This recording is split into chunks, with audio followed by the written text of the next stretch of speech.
Muy buenas a todos, soy la doctora María G. Gutiérrez y antes de empezar con la charla sobre cómo integrar el láser y los EVDs en la consulta de medicina estética, os voy a comentar un poquito cómo es el máster de láser que nos ofrece AMIR. Bien, el máster de láser que nos ofrece AMIR es un máster que tiene 60 créditos ECTS avalados por la UDIMA, por lo tanto no solamente es un título que vamos a colgar en la pared y ya está, tenemos una certificación y una entidad por detrás avalando este máster. Es un máster que podemos hacer en dos momentos del año, se empieza en mayo o en noviembre, hay dos ediciones todos los años, por lo cual es mucho más fácil adaptarlo a nuestro día a día.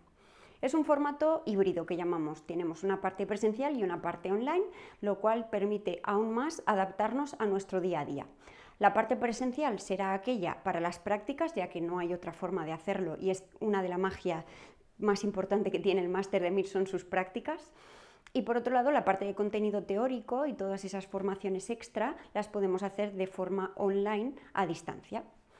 En total tenemos 100 horas prácticas, que como os decía es la magia del máster de AMIR. Son 100 horas prácticas de verdad, en las que la persona va a poder hacer un tratamiento a un paciente en la mayor parte de los casos, en grupos pequeños, con un tutor especialista en el tratamiento en cuestión, para no solo perder el miedo y empezar a hacer esos tratamientos, sino también para coger mano y poder lanzarnos a trabajar en este sector teniendo un bagaje detrás que nos avale. El equipo docente que tenemos en el máster es experto en cada una de sus especialidades dentro de la medicina estética, por lo tanto vais a estar formados con el mejor equipo y siempre a la última de las nuevas incorporaciones, técnicas, tratamientos, tecnología. Bien, la metodología. En primer lugar tenemos una base teórica con unos apuntes en formato PDF que podréis descargar, imprimir o utilizar mediante plataformas digitales como prefiráis, que la verdad como apunte personal están muy bien maquetados, que es algo que personalmente yo valoro mucho. Por otro lado, tenemos material de apoyo al estudio que se irá facilitando en cada uno de los módulos, ya sean pues, lecturas adicionales, vídeos, formaciones diferentes que puedan ser complementarias y que el profesor de cada uno de los módulos considere que pueda ser útil para el alumno. Después de cada módulo tendremos una evaluación tipo test online que también habrá que realizar de forma obligatoria, pero con la ventaja de que hay un plazo para hacerlo en unos días, por lo cual podemos hacerlo dentro de nuestro día a día en el momento que mejor nos encaje, ya que no es exactamente un día a una hora. Una vez hemos hecho la evaluación teórica del módulo, hacemos la parte de práctica presencial. Normalmente estas prácticas se organizan en fines de semana y se agrupan las prácticas de varios módulos para que tú organices cómo desplazarte, ir a esa práctica presencial y en un único día intentar sacarle la mayor rentabilidad posible a tu esfuerzo de haber venido a hacer las prácticas. Tendremos, además del contenido teórico y el contenido práctico, una serie de tutorías y seminarios que aportarán un valor extra al contenido que está explícitamente detallado en el láser, en el máster de láser. Y finalmente terminaremos, como todos los másteres, con un trabajo de fin de máster que tutorizará nuestro director del máster y en el cual podrás o bien elegir uno de los temas que te proponga el equipo o elegir un tema que te vaya bien a ti. Yo en mi caso seleccioné un tema que me venía muy bien porque aprovechaba hacer una revisión bibliográfica sobre el tema y mataba dos pájaros de un tiro. Aquí tenemos un ejemplo de cómo son los apuntes en la imagen que tenéis a la izquierda, como os decía, muy bien maquetados para imprimir y subrayar, y a la derecha de las diapositivas en las que se apoyan las videoclases teóricas. La metodología, más detalladamente, pues lo que os comentaba, se basa sobre todo en tener un contenido teórico básico que permita que los alumnos puedan tener un buen aprendizaje práctico, que es realmente lo que nos va a permitir empezar nuestra práctica diaria como médicos estéticos. Los grupos prácticos son muy pequeñitos, reducidos, lo cual permite que podamos tener una relación de tú a tú con el tutor que nos esté dando la práctica ese día y que podamos realizar tratamientos. De nada nos sirve asistir a una clase práctica en la que hay 25 alumnos y solo van a poder inyectar 2 de ellos. Se realizan en fin de semana, como os decía, de tal manera que optimizamos el tiempo, y las técnicas se aplican en pacientes reales en la mayor parte de formaciones. Hay algunas en las que se aplican sobre modelos, pues por motivos concretos de cada una de esas prácticas. Aquí tenemos imágenes de las prácticas. En el máster de láser tenemos el privilegio de contar con poder hacer las prácticas en la clínica del doctor Adrián Alegre, que no solo tiene todos los juguetitos, sino que además nos va a enseñar las últimas novedades, los últimos protocolos, y vamos a poder aprender esos tratamientos de láser y EVDs para poder aplicarlos al día siguiente en la consulta con nuestros pacientes. Y dicho esto, pues empezamos ya con lo que es la charla en sí. Me preguntaron sobre qué podríamos hacer este tema un poco relacionado con el láser. Y yo creo que una de las cosas que más cuesta a un médico, sobre todo que no haga mucho tratamiento de láser, es incluirlo dentro de su día a día, ¿no? Entonces, ¿cómo podemos integrar esos tratamientos de láser y otros dispositivos basados en energía en nuestra consulta diaria? Bueno, pues lo primero de todo, os quiero poner esta gráfica en la que podemos ver la tendencia de mercado en el interés que tienen los pacientes que se realizan tratamientos de medicina estética sobre diferentes categorías. Y hemos resaltado, pues por un lado, los láseres, por otro lado, los tratamientos inyectables, incluyendo en ellos ácido hialurónico y toxina botulínica, y luego una miscelánea, que sería la raya de color amarillo, un poco el resto de cosas. Entonces, esta gráfica se ha elaborado basándose en los historiales de búsqueda de los pacientes o de los potenciales pacientes interesados en medicina estética desde el 2015 hasta el 2025. Y en estos años se ha visto que hay un aumento en la demanda de los tratamientos de láser, hasta que ha habido un momento que ha sido entre el 2023 y el 2024 en este momento clave en el que ha habido un interés mayor por los tratamientos de láser y EVDs que por los clásicos inyectables que venían siendo los dominantes en la consulta. La cuestión es que si proyectamos esto a los próximos años, hasta 2035, lo que se espera que ocurra es que los tratamientos de láser y EVDs no solo superen cuantitativamente a los tratamientos inyectables, sino que además sean el principal motivo de consulta de los pacientes, lo primero que nos demanden cuando vienen a la consulta. Por lo tanto, es fundamental que no solo sepamos de láseres y de tecnología en general en medicina estética, sino que aprendamos a integrarlo en nuestra consulta diaria, porque si no vamos a perder un volumen de pacientes significativo. Bien, antes de nada y antes de poder plantearnos cómo integrar los tratamientos de láser y EVDs en la consulta, tenemos que saber qué tipo de médico estético somos, porque en función del tipo de médico estético que seamos, tendremos mayor facilidad o no para integrar según qué tratamientos en el día a día, cuando ya hemos aprendido a hacer las cosas de una manera y hacerlas de una forma distinta nos va a costar un esfuerzo extra. Bien, en primer lugar tendríamos los médicos superespecialistas, que son los médicos que podríamos llamar inyectores. Son médicos que en el 99% de su tiempo en la consulta se dedican a realizar tratamientos inyectables con rellenos, inductores de colágeno y toxina botulínica. Bien. El segundo tipo de médico estético es lo que yo llamo médico de atención primaria en medicina estética. Es ese médico estético que hace un poco de todo, o quizás está especializado en algunas categorías, pero que es el referente en el que se basa su paciente para después decidir qué tratamiento se hace, ya sea en su propio centro o en otros centros. Es el médico al que los pacientes dicen: me han recomendado que me haga no sé qué, pero hasta que no me vea mi doctora y me diga lo que tengo que hacer, yo no me hago nada. Este es un poco el objetivo al que deberíamos llegar todos. Aunque seamos médicos especializados en uno o dos tratamientos, deberíamos tener un dominio del resto de tratamientos suficiente como para que nuestros pacientes confíen en nosotros y nos pregunten a nosotros qué hacerse. Aunque no se lo vayamos a hacer nosotros, lo vaya a hacer alguien de nuestro equipo o lo vayamos a derivar a otro centro. El tercer tipo de médico sería el médico zona de confort. Este médico estético es un médico estético que ha llegado a la medicina estética como un complemento en su día a día, va a mantener su actividad en la seguridad social o incluso actividad privada en su especialidad original. La medicina estética es un complemento para él, sobre todo a nivel económico, y no se plantea centrarse en la medicina estética como principal fuente de ingresos. Bien, en este tipo de médicos lo que predomina es que tienden a quedarse con los tratamientos que dominan y van más allá de su zona de confort porque realmente no lo necesitan, no tienen una ambición de ir más allá. Este tipo de médicos pueden tener un cierto volumen de pacientes, pero la posibilidad que tengan de crecimiento está muy limitada, primero por la inversión en tiempo, la inversión en formación que va a estar limitada, y segundo porque a sus pacientes les van a ofrecer una cartera de servicios también limitada.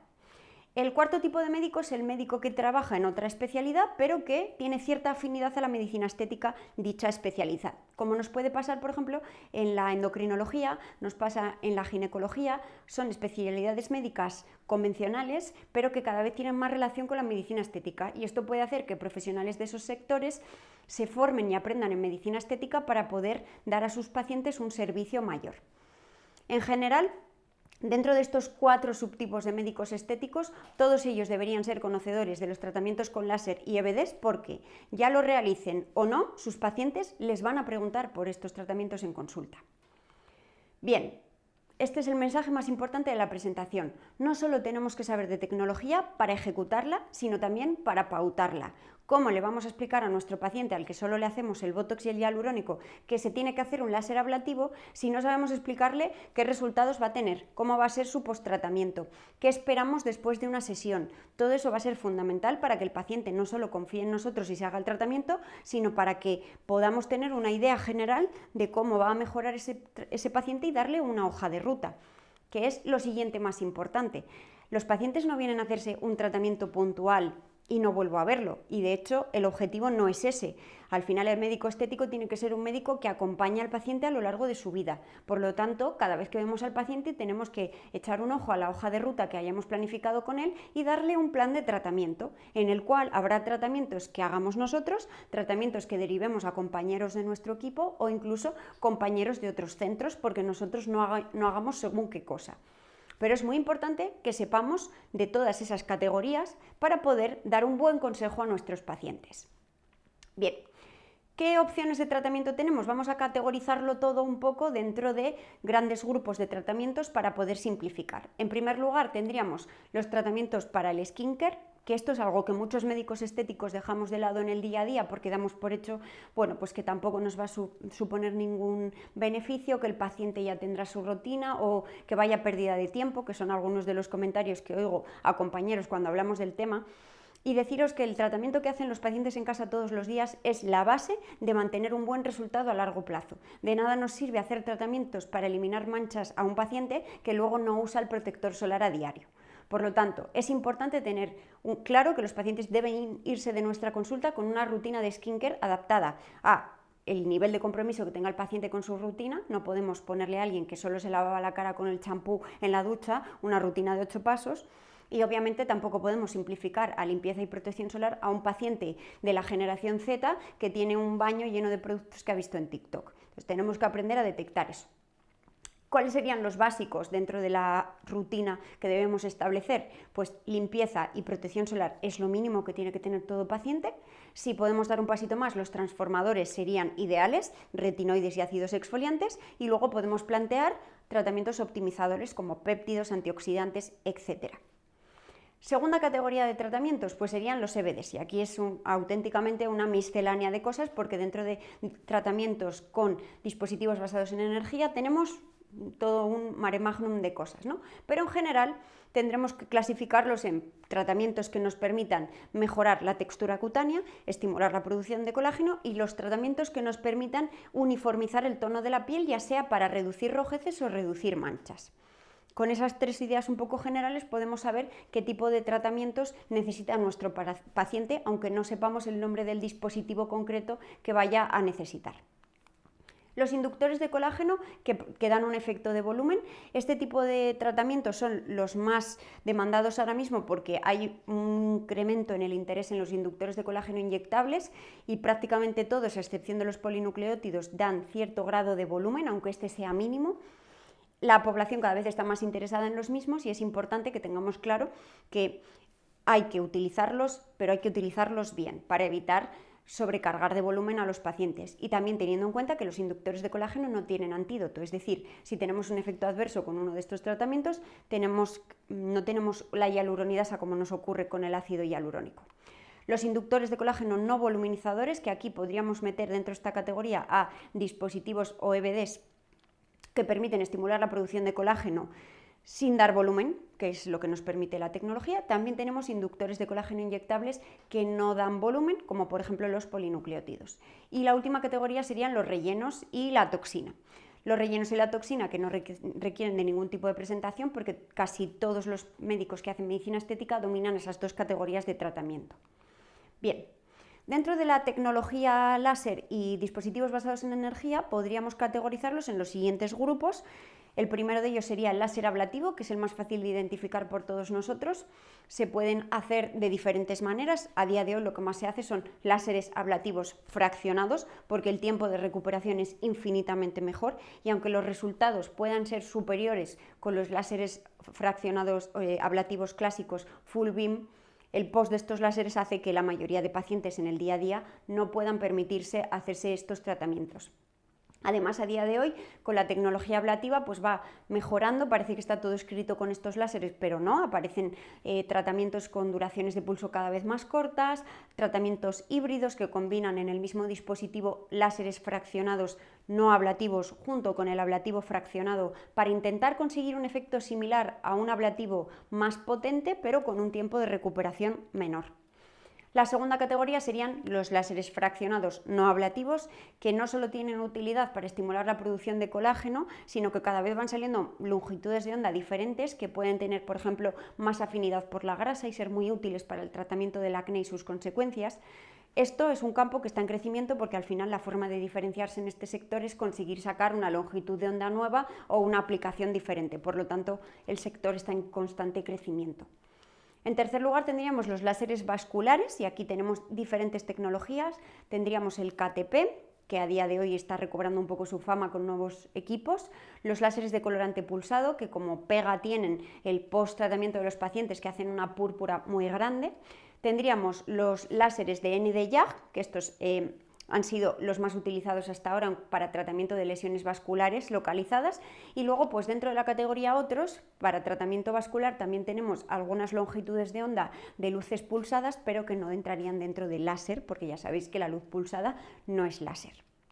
Bien, los láseres de Q-switch y los láseres de picosegundos, que aunque existe diferencia en ellos, ya que la principal diferencia es que uno es en nanosegundos y el otro es en picosegundos, en cuanto a la aplicación práctica, en algunas utilidades o indicaciones no hay mucha diferencia entre usar nanosegundos y usar picosegundos, como por ejemplo nos ocurre en el tratamiento de lesiones pigmentarias. No existe una clara superioridad del tratamiento con picosegundos versus nanosegundos empleando las mismas longitudes de onda.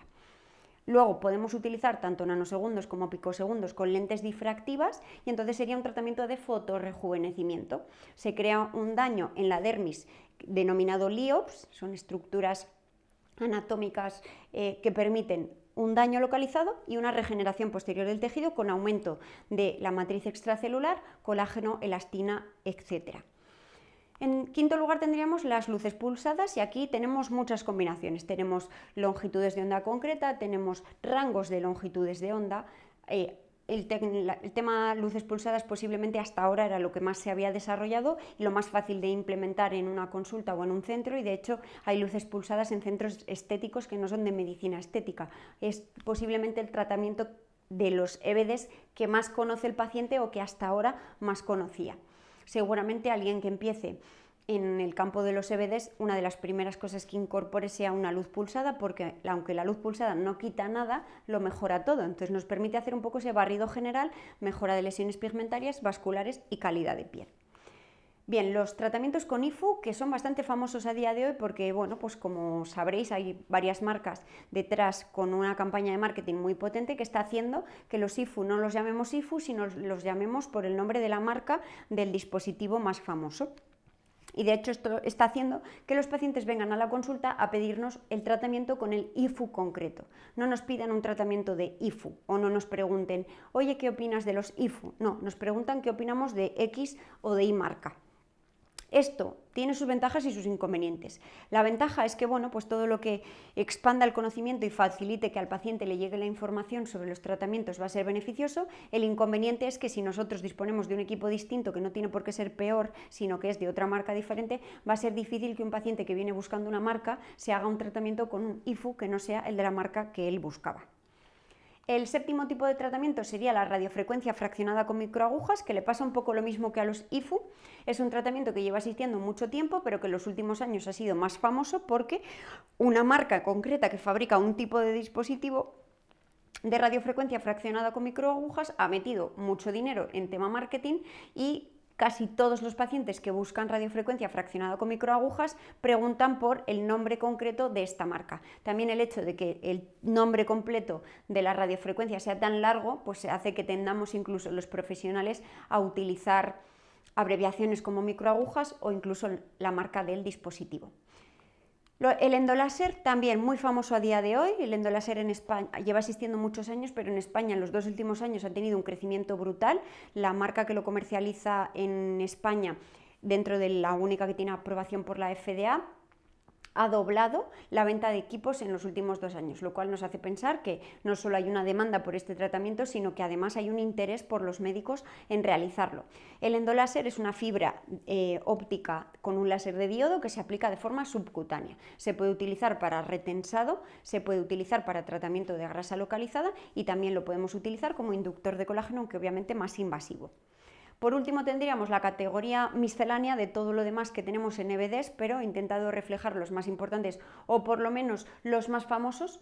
Tendríamos la radiofrecuencia convencional, los dispositivos de fototerapia LED, el plasma, tanto el plasma rico en plaquetas, que no sería una tecnología como tal, pero a veces podemos hacer uso de tecnología y después aplicar plasma como drug delivery.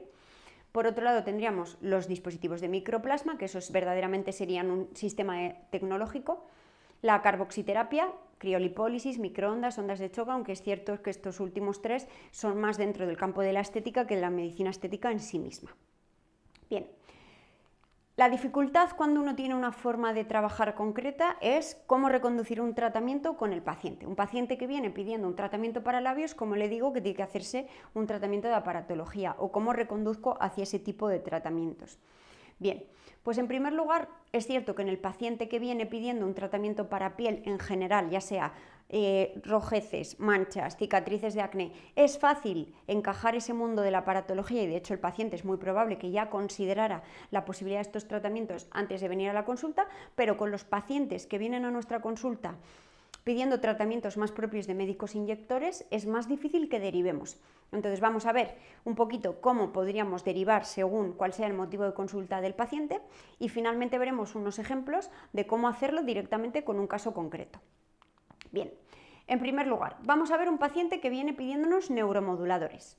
Pues cómo podemos pensar o plantearle otros tratamientos complementarios que obviamente estén enfocados en el foco que tiene ese paciente, que en este caso van a ser las arrugas de expresión porque es el tratamiento para los neuromoduladores. Bien, ¿qué tratamientos podemos usar? Pues podemos recomendarle el láser ablativo y los láseres híbridos de los que hablábamos antes, ¿no? Ablativo más fraccionado no ablativo. Esto va a hacer que mejore esa arruga estática, mejorando el resultado de la toxina y alargando su duración. Así que si el paciente nos dice, jo doctor, es que cada vez me dura menos el Botox, lo que tenemos que plantearle es, vale, es que estamos tratando el músculo y deberíamos empezar a tratar la piel, porque es en la que estamos viendo esa arruga. Otra opción podrían ser para pacientes que no puedan permitirse el post de un láser ablativo, pues los láseres fraccionados no ablativos no van a tener el mismo resultado, pero sí que son una opción para ese paciente que descarta completamente un tratamiento ablativo. Las opciones con lentes fraccionadas de láseres, tanto de nanosegundos como de picosegundos para fotorrejuvenecimiento, pueden ayudar de forma moderada en las arrugas de expresión y en la calidad de la piel, lo cual siempre va a ser algo que tengamos que comentar a los pacientes. Al final, invertir en calidad de piel es algo que nos va a ayudar en nuestro envejecimiento futuro. Es un poco fondo de pensiones. Y por último, pues es fácil de encajar los tratamientos de IFU perioculares y también, pues obviamente, full face. Al final va a tener un pequeño efecto de tensado que si la zona periocular es una de las principalmente tratadas con la toxina botulínica, encajar los IFU en el paciente o proponérselo no va a sonar rocambolesco. El segundo tratamiento más demandado posiblemente en nuestras consultas es el tratamiento de aumento de labios.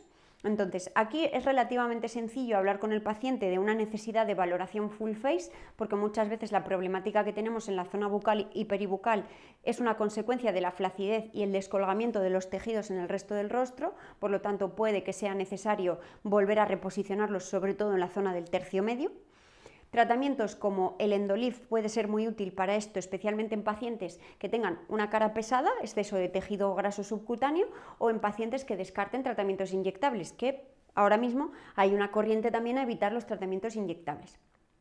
También tendríamos, para mejorar sobre todo la zona peribucal, el famoso código de barras, los tratamientos con láser ablativo, que aquí el modo clásico es el que más efecto va a tener, aunque es cierto que con los fraccionados y especialmente utilizando fluencias altas podemos conseguir buenos resultados con mejor tiempo de recuperación y menores efectos adversos.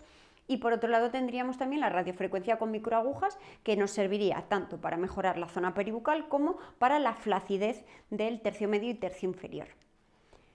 Tercera hipótesis, paciente que viene consultando por mejoría de la ojera. Bien, En estos casos, si en esa ojera tenemos cierto exceso de piel, incluso aunque hubiera una bolsa de indicación quirúrgica, el láser ablativo nos va a ayudar mucho.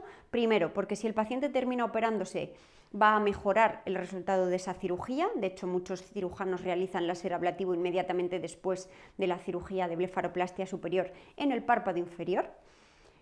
Y además va a permitir una mejoría del estado de la piel en el paciente que no se plantee la cirugía o que lo vaya a posponer. Tendríamos opciones sobre todo enfocadas en la coloración, que suele ser un motivo de consulta frecuente. Tendríamos todos los láseres vasculares, también tendríamos las luces pulsadas, dye, hay diferentes opciones que podemos aplicar en esa zona. Y no nos olvidemos de que muchas veces la ojera que vemos puede tener un componente de pigmento y puede tener un componente vascular, pero muchas veces es una ojera por un déficit de soporte en la región malar medial. Por lo tanto, siempre una valoración full face del paciente nos va a ayudar a mejorar el resultado. Cuarto escenario, paciente que viene preguntando por un full face o armonización facial. En estos pacientes es relativamente sencillo hacerles pensar que hay que tratar de forma global todo porque ellos ya vienen pidiéndonos un tratamiento global, entonces es fácil reconducir. En primer lugar, no dejar de lado la posibilidad de los neuromoduladores porque van a ir un poco de la mano de ese tratamiento full face con un efecto rápido, el paciente quiere un resultado rápido. Por otro lado, tendríamos en el caso de una flacidez avanzada o de querer realizar un retensado y no abusar de tratamientos inyectables, podríamos considerar la posibilidad de hacer un endoláser previo al tratamiento full face. Podríamos realizar láseres fraccionados no ablativos, aunque aquí en este caso quizás yo lo plantearía más como un tratamiento fondo de pensiones para la piel que como un tratamiento en el que el paciente vaya a tener un resultado de antes y después en unos meses. Y luego los inductores de colágeno, que pueden ser una ayuda un poco a caballo entre ambos, ¿no? Vamos a tener una parte de voluminización con algunos rellenos especialmente y por otro lado ese tratamiento un poco de calidad de piel a largo plazo que el paciente va a ir notando poco a poco a medida que pasen las semanas después de realizar el tratamiento. El último escenario, paciente que viene pidiendo inductores de colágeno, que a día de hoy es algo que cada vez vemos más, pues porque a nivel de prensa se está hablando mucho de estos tratamientos, aunque un poco erróneamente porque he visto titulares en los que hablan de inductores de colágeno, la alternativa a la cirugía, y que todos sabemos que esto no es así. Es cierto que en el paciente que busca inductores de colágeno lo primero que hay que hacer es aclarar qué pueden mejorar y qué no con inductores de colágeno. Si el paciente lo que busca es un lifting, tenemos que explicar completamente de arriba abajo que los inductores de colágeno no van a hacer ese efecto. Sin embargo, si es un paciente que busca inductores de colágeno como ese tratamiento de quiero verme un poquito mejor y además invertir en largo plazo en la estimulación de colágeno y elastina en mi piel, perfecto. Va a ser un paciente fácil para derivarle a tratamientos con láser y EVDs, porque es un poco el objetivo que podemos conseguir con muchos de estos equipos. Como comentábamos antes, las lentes difractivas en los láseres nano y picosegundos, perfecto, van a ser ideales para este tipo de pacientes. Láseres no ablativos fraccionados, que van a tener una mejor recuperación que los láseres ablativos. Los láseres ablativos implicarían tener un post-tratamiento un poquito peor, aunque todo depende del paciente. Los tratamientos de luz pulsada con longitudes de ondas un poquito más altas que nos permiten llegar a capas un poquito más profundas y estimular la producción de colágeno mediante un calentamiento suave. Y luego no nos olvidemos de los tratamientos con peelings, que también nos permiten, mediante un aumento de la velocidad de renovación del estrato córneo, acelerar la renovación del mismo e inducir indirectamente la producción de colágeno y fibras elásticas en la dermis. Bien, vamos ahora, como os decía, con casos prácticos. La verdad es que todos están enfocados en pacientes que vienen reclamando un tratamiento inyectable, por lo que os comentaba antes. El paciente que viene pidiendo un tratamiento para la piel es muy fácil derivarle a tratamientos con láser o EVDs. Primer caso práctico, tenemos esta paciente de 20 y pocos años que viene demandando tratamiento para la ojera. Bien, en primer lugar, tendríamos que valorar esa reposición de volúmenes profundos en la mejilla, en la región medial malar, porque en esta paciente hay un pequeño componente de déficit de grasa malar profunda de la mejilla. Por lo tanto, si no reponemos con un inductor de colágeno o con, mejor aún, un ácido hialurónico inyectado a nivel supraperióstico ese volumen, esta paciente puede mejorar su ojera con muchos tratamientos, pero no va a mejorar el volumen de esa zona. En esta paciente también podríamos plantear láser vascular para mejorar esa coloración ligeramente morada que nos indica que hay un pequeño componente vascular ahí. Tener en cuenta que En la ojera además se añade que la piel es muy fina y hay una transparencia del músculo orbicular que está en un plano muy superficial, la grasa subcutánea ahí es prácticamente virtual, por lo tanto se trasluce el mismo. No toda ojera que veamos rojiza o morada va a ser porque haya una congestión vascular ahí, también puede ser la propia coloración del músculo orbicular que se trasluce a través de la piel. En ella, pues no teniendo nada que ver con la ojera, se podría plantear un tratamiento para su caso de rosácea acné leve, porque aunque la paciente no haya venido a la consulta hablándonos de ello, es nuestro deber informarle de que tiene una patología leve en la piel que quizás con una cremita tópica pudiéramos mejorar. Que la paciente no quiere y que quiere solo su tratamiento de ojera, perfecto, pero que le sembremos la semilla de la posibilidad de ofrecerle ese tratamiento, porque quizás no nos lo ha preguntado porque no sabe que podemos tratárselo.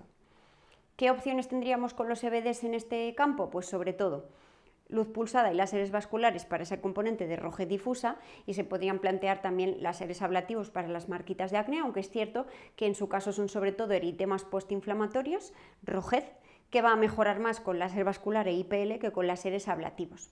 Obviamente, pues en el caso que lo necesite, añadir un tratamiento tópico y tratamiento oral para ese caso de acné rosácea leve y no apoyarnos exclusivamente en la aparatología, lo que hablábamos al principio de que el paciente tiene que tener una rutina de skincare. Ahí. Bien, neuromoduladores, yo en su caso no lo plantearía de primera medida, priorizaría hablarles sobre el estado de su piel y la posibilidad de mejorarla tratándola, ya que tiene una patología leve. Pero si la paciente nos lo plantea, los neuromoduladores en su caso tendrían como objetivo ese efecto buena cara y no tratamiento de arrugas de expresión porque la paciente no los tiene. En último caso, pues una vez que el paciente ya entiende ese concepto de vale, tengo que invertir en calidad de piel para mejorar el envejecimiento de mi piel, tendríamos ese concepto de fondo de pensiones para la piel, y en una paciente como esta, pues no optaría por opciones muy agresivas como el láser fraccionado, salvo que tuviésemos cicatrices de acné significativas, y quizás opciones con una recuperación mejor como los láseres de nano y picosegundos con lentes fraccionadas o los láseres fraccionados no ablativos sería una opción ideal. Tratamiento que podría hacerse incluso pautado X sesiones al año para invertir en calidad de piel. Bien, en este caso tenemos a una paciente un poquito más mayor. Ella nos reclama un tratamiento para rellenar el surco nasogeniano porque empieza a tener signos de envejecimiento. Y como este es el motivo de consulta de nuestra paciente, pues tiene que ser lo primero que abordemos con nuestra paciente. En primer lugar, ¿qué tratamiento tendríamos que plantearle para satisfacer su motivo de consulta? Puntos de soporte en tercio medio y tercio superior para corregir esa caída, esa ptosis de tejidos en la zona del tercio medio y que causan el surco nasogeniano. Y en un segundo tiempo o en el mismo tratamiento, pero un poquito más tarde, relleno directo de la fosa piriforme. Bien, en esta paciente tendríamos que evitar en la medida de lo posible el relleno directo del surco nasogeniano porque es una paciente joven, está empezando a demandar un tratamiento que posiblemente sea su talón de Aquiles en cuanto a flacidez el resto de su vida, y si lo empezamos a rellenar corremos el riesgo de que poniendo exceso de producto a base de tratamientos repetitivos en el tiempo terminemos teniendo una migración del producto hacia la zona del jowl, ya que en ese compartimento subcutáneo no tenemos ningún ligamento ni estructura que permita evitar el desplazamiento inferior del producto que pongamos subcutáneo en esa localización. Sin embargo, a mí en esta paciente, mucho más que esa leve flacidez incipiente, me llama la atención esa rosácea leve que tiene. Y una forma de reconducir hacia tratamientos con EBDs en un paciente de este tipo es plantearle una mejoría de esa patología leve que tiene. La forma más fácil de empezarlo es plantearle un tratamiento con skincare complementado con medicamentos tópicos o incluso orales para tratar la patología cutánea, y posteriormente se pueden plantear tratamientos con EBDs como veremos a continuación. Relativamente sencillo plantear los neuromoduladores porque es cierto que cuando el paciente acude para un tratamiento inyectable con ácido hialurónico, plantear neuromoduladores o inductores de colágeno es algo que hacemos de forma relativamente sencilla, ya que el paciente no viene descartando un tratamiento inyectable. Y en cuanto a los EBDs tendríamos tres grandes categorías. Por un lado, los que tratarían las discromías, que en esta paciente sobre todo serían tratamientos vasculares con luces pulsadas con longitudes de onda bajitas para abordar el componente vascular, y por otro lado con láseres vasculares. Si quisiéramos aumentar la calidad de la piel, pero sin meternos en un post-tratamiento propio de un láser ablativo, yo en esta paciente no se lo plantearía de entrada porque estamos hablando de tratamientos para estimular la producción de colágeno, que no vamos a buscar un antes y después espectacular, pues no pensaría en el tratamiento que más resultado va a dar pero que peor post-tratamiento tiene, sino que plantearía opciones como los láseres de nano y picosegundos con lentes fraccionadas, que incluso usando fluencias altas la recuperación es de muy pocos días, o los láseres fraccionados no ablativos. Si quisiéramos hacer un tratamiento de retensado profundo y además estimular la producción de colágeno, pues radiofrecuencia fraccionada con microagujas o tratamientos con endoláser. La siguiente paciente, ya tenemos una de cada más. Esta paciente viene pidiéndonos tratamiento con Botox y este caso lo tenemos en la consulta con mucha frecuencia. Paciente que tiene arrugas que ya no son de expresión, sino que son auténticas cicatrices marcadas en la piel, que ha oído que el Botox trata las arrugas y viene pidiéndonos tratamientos con neuromoduladores.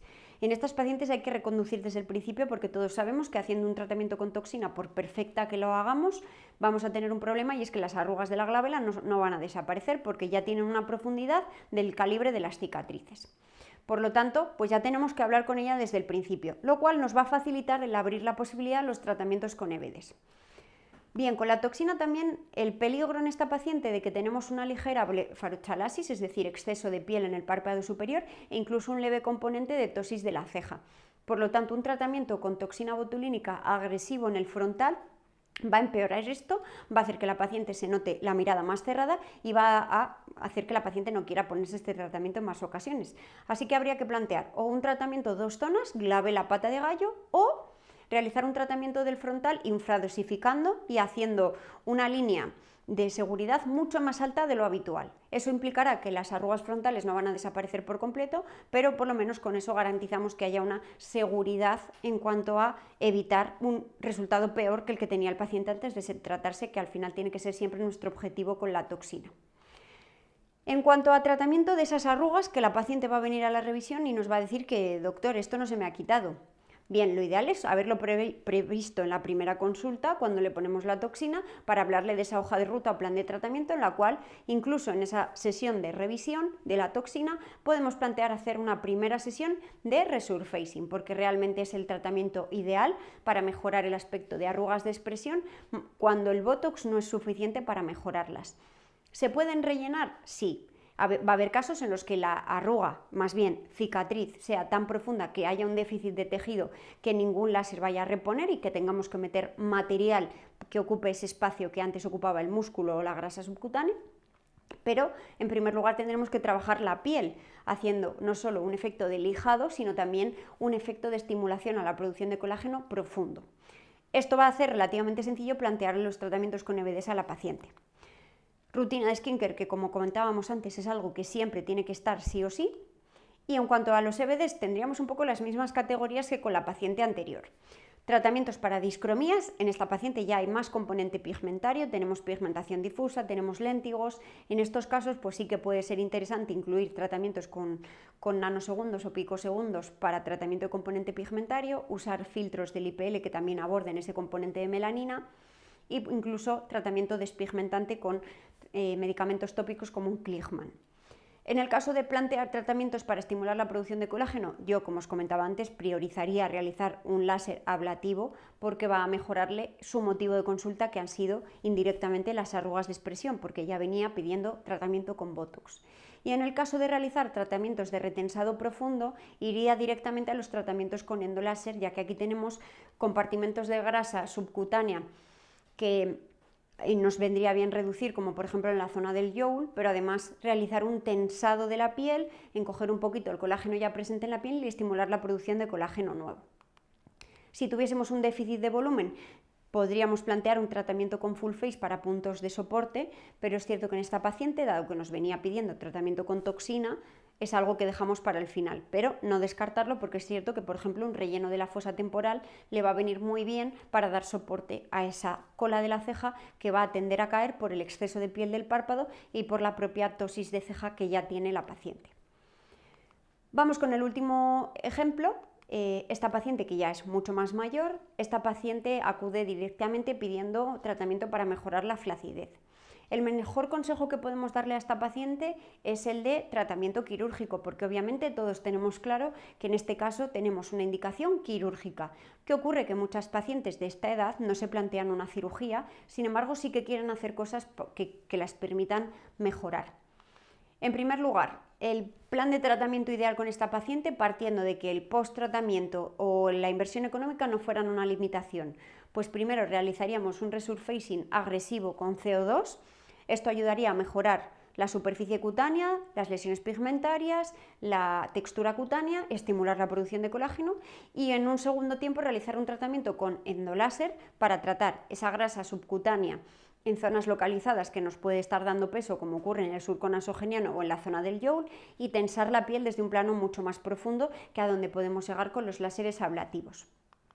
Una vez tengamos la piel estirada y preparada, podríamos valorar qué compartimentos grasos profundos están deficitarios y tratarlos de forma estratégica, evitando dar peso o volumen en aquellas zonas que ya lo tienen y simplemente tratando a nivel supraperióstico esos puntos de soporte del tercio medio y del tercio superior que van a permitir que la paciente se vea rejuvenecida. En cuanto a skincare, yo priorizaría tratamientos con despigmentantes tópicos que nos ayudarán no solo a mejorar el resultado del láser, sino además a evitar las complicaciones, que una de las más frecuentes que tenemos con los láseres de resurfacing es la hiperpigmentación postinflamatoria. En estas pacientes normalmente no quieren rutinas de skincare muy elaboradas o muy largas, por lo tanto también pues ir al sota caballo rey nos va a ayudar.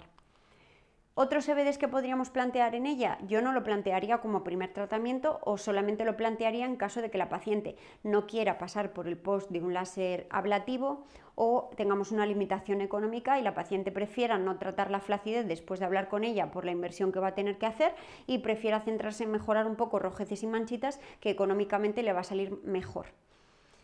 Aunque, como os digo, yo priorizaría lo que tenéis en la diapositiva como paso 1 y paso 2.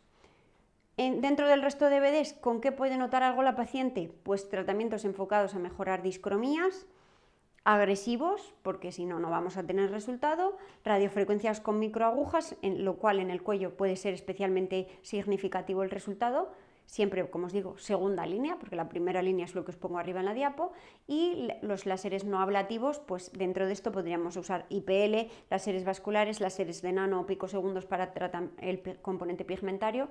No mejoraríamos la flacidez, no mejoraríamos las arrugas, pero sí la uniformidad del tono. Valorar en estos pacientes los neuromoduladores, porque muchas veces nos pueden preguntar por ellos y la verdad es que la utilidad es limitada.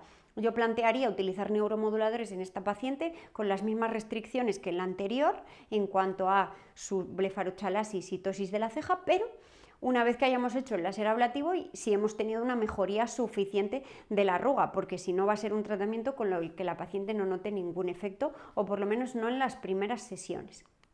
Y en general, con este tipo de pacientes tenemos o debemos evitar los tratamientos que hemos llamado a lo largo de la presentación fondo de pensiones, porque son pacientes que ya están cobrando su pensión, por lo tanto no podemos decirle, no, mira, te tienes que hacer este láser todos los años y dentro de 15 años tendrás la piel mucho mejor y habrás envejecido menos. No tiene ningún sentido porque esta mujer te puede decir que dónde estará ella dentro de 15 años.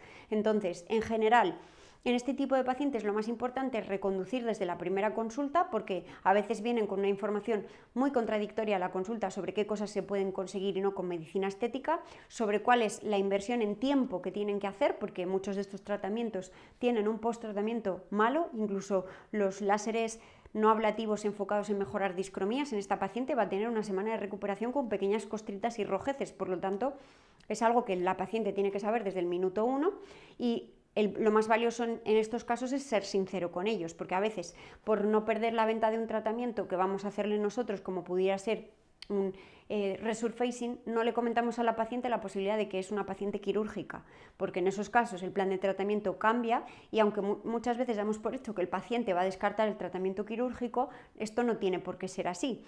Y aunque lo vaya a descartar, la decisión y la última palabra debe ser suya.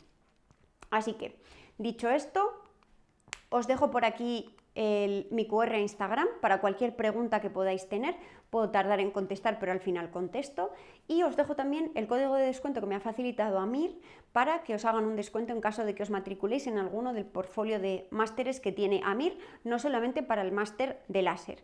Tendríais que al poneros en contacto con el equipo de AMIR, decirles que venís de mi parte o poner el código MariaGG y os harían un 15% de descuento en todos los láseres. Así que nada, me despido por aquí y lo dicho, podéis contactarme a través de Instagram y cualquier duda os la resuelvo.